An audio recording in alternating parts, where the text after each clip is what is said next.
Our first question is going to come from Joseph Fazio from the Oak Collie. Go ahead, Joseph. Hey, Malcolm, you guys are going up against a offense that had 624 yards last week. How do you guys feel coming into this game? We feel good. We had a good performance against Tulsa, so there's always something to improve on.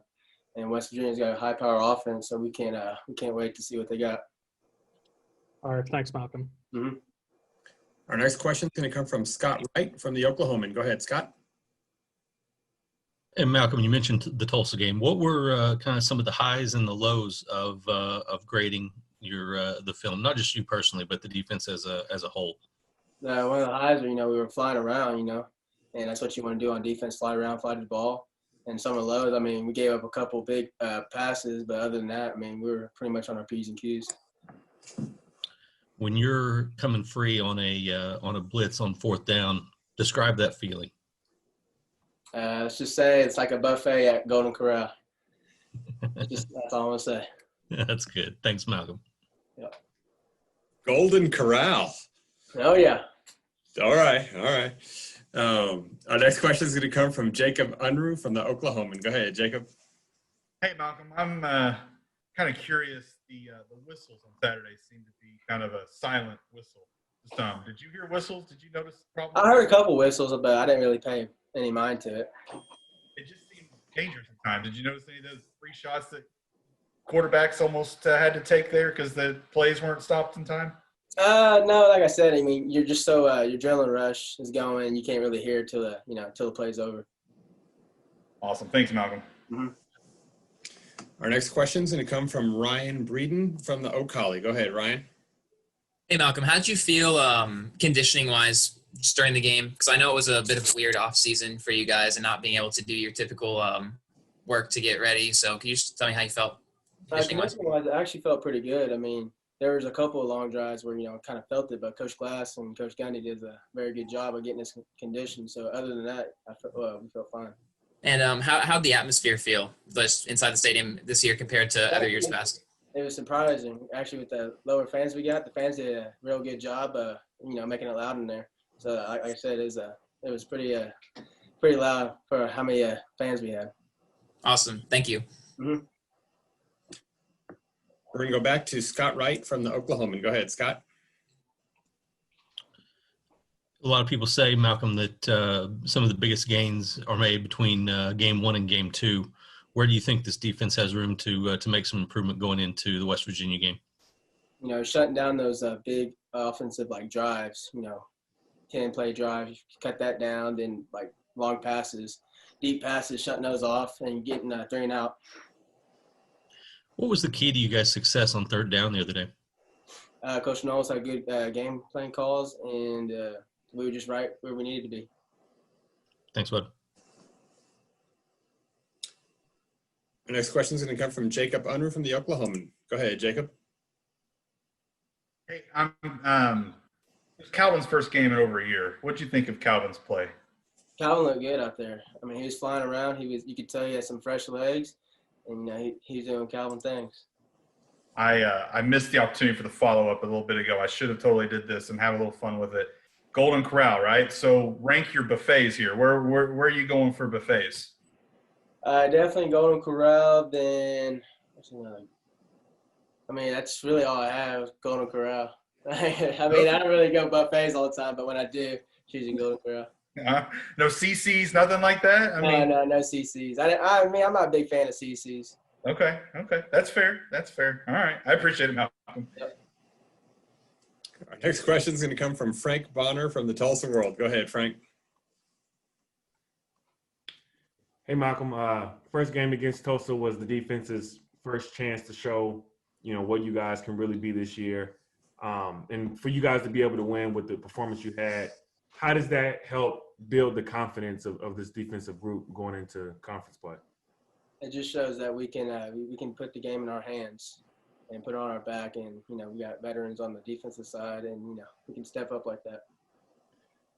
Early in the preseason, a lot of folks talked about Trace Ford talked about, and I think it was Trace Sterling who talked about that Iowa State game from last year being kind of the spark to the confidence that we're seeing today. What was so special about that Iowa State game last season? just shows that, like I said, we got veterans on the team. We can all make plays, and like I said, we can put it on our hands.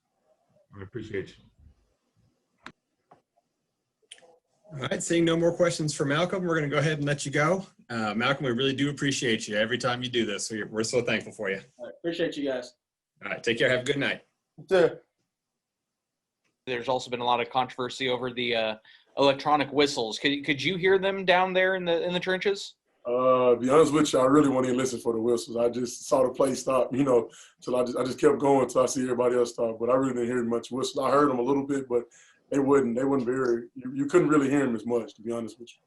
How difficult is that aspect for you guys? Because obviously your goal on the defensive line is go after the quarterback, and if you don't hear a whistle, I'm sure there's a danger of possibly getting flagged if you don't hear the whistle.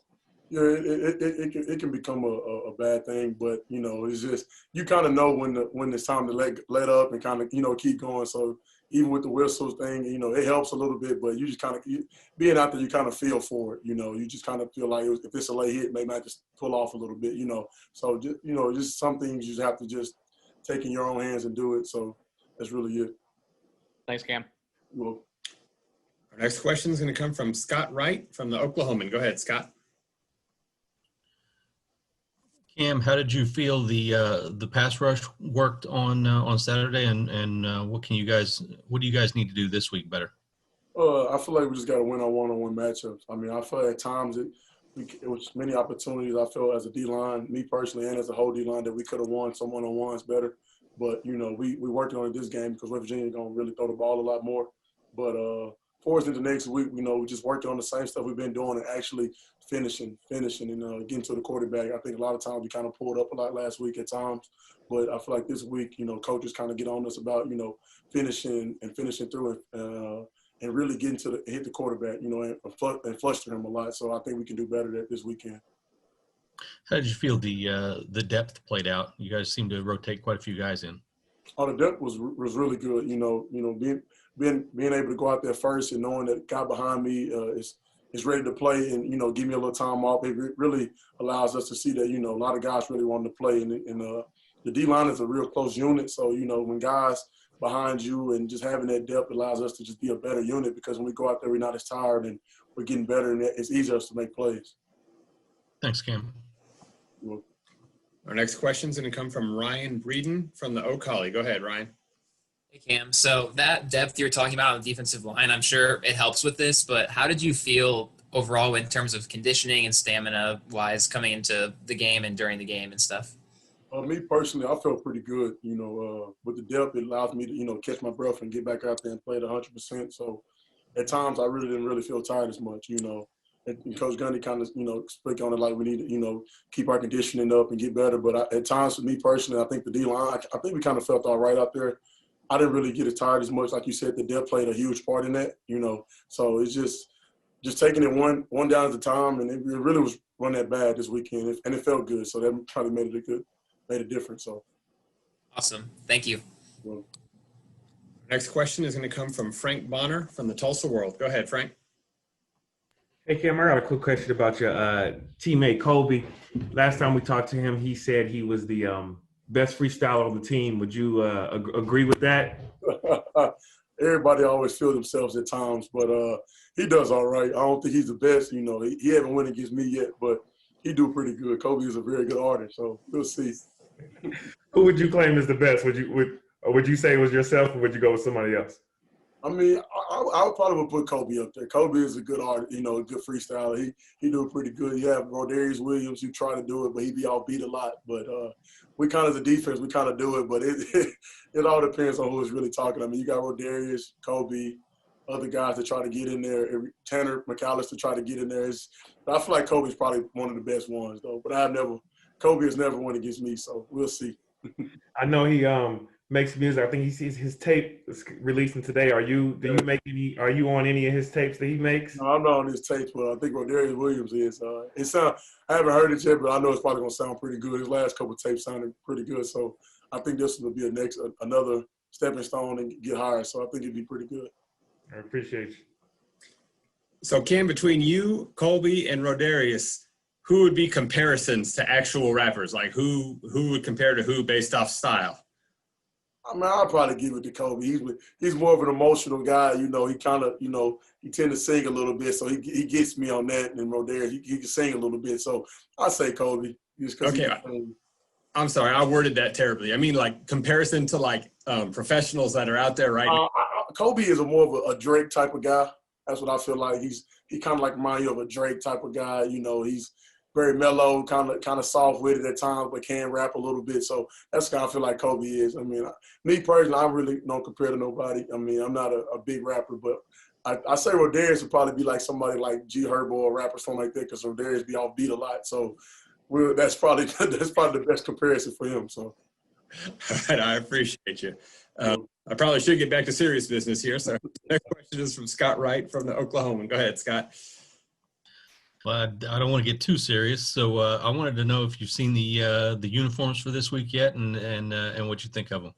Oh, they're really sweet. I think it's gonna really, bring a good atmosphere to the game because guys gonna, look good and play good. So I think just being able to have them jerseys and it's for a good cause. So just Thurman Thomas, it's a really nice jersey. We saw them I think 2 or 3 weeks back early. We weren't supposed to, but we saw them. But they're really nice. So I'm really look forward to wearing them. So. I mean, I know you get a chance every year with a throwback, but every time does it get the juices flowing a little bit to see and put on the new gear? Yeah, it does because it's something that gets better and better every year. So it's last year with the Barry Sanders or the year before, whatever it was, I think Barry Sanders was a real nice jersey to have that because kind of guys was like, man, we actually look good and actually different jerseys. So this year this jersey means a lot too. So just it brings a lot to the team just knowing we go out there and have a new jersey and everybody looking down on it. So it makes a big difference. Thanks, Cam. You're welcome.